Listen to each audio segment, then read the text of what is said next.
the teacher's guide to burning up.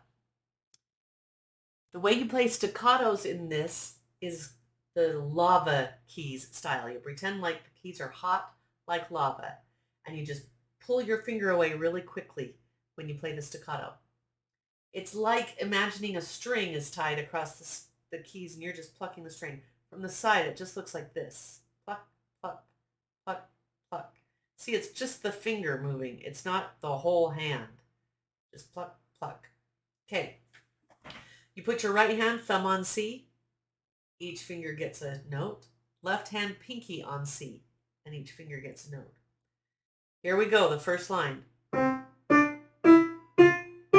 Rest, rest,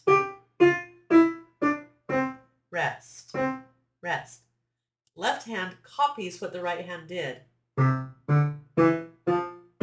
Rest. Until here. We're going to play that G again, but we're going to use the fourth finger. So you switch your fourth finger to the G, then each finger gets a note. Okay, now you move your hand back down to C because we just repeat those first two lines. The second two lines are the same, only you play them soft, not loud. Okay, that's burning up.